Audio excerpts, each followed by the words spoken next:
kabisa. Right, tamu kabisa bwana. Nacheki sana dakika zangu zikimazi imesalia pale 7 ipate kugonga mida ya saa 1 juu alama masaa za hapa Afrika Mashariki. Tumesema entertainment kibao bwana mtu wangu, usitie shaka kabisa.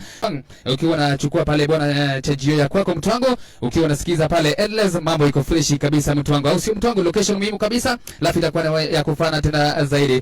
54 dakika baada ya saa 12 za jioni masaa za hapa Afrika Mashariki ndani ya Endless Radio. Tunasema bwana, hapa ndipo bwana mtongo inakuwa ni safi tena zaidi. Kamanda wa burudani on the MIC ama ukipenda unaweza niita presenter Kilo. Tunaenda tu mosmos mtongo ndani ya Endless Tunes Radio, alafu mambo inakuwa ni safi tena zaidi. Unanipata ukiwa sehemu gani jioni ya leo mtongo? Unanipata ukiwa sehemu gani? Ukiwa sehemu za Rwanda, ukiwa sehemu za Bihiga, ukiwa sehemu za wapi? Ukiwa sehemu za Kisumu, ukiwa sehemu za Siaya pale, unatag location, mimi nakupa big up kwa mpigo tena zaidi. Tag location ya kwako, alafu mambo inakuwa ni safi tena zaidi. Unafanya shughuli gani jioni ya leo mtwango? Unafanya shughuli gani jioni ya leo mtwango? Utakuwa unaelezea pale in the meantime, alafu mambo inakuwa ni safi tena zaidi. Tunaelekea pale madukani moja kwa moja, tukirejea basi entertainment itakuwa kibao kabisa. Itakuwa pia tunacheki pale what's trending this evening mtwango, alafu inakuwa ni safi tena zaidi. Endelea ku tune in to Endless Tunes Radio.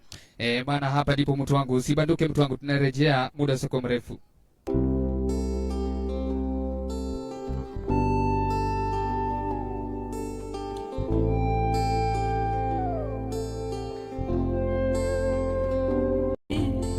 Na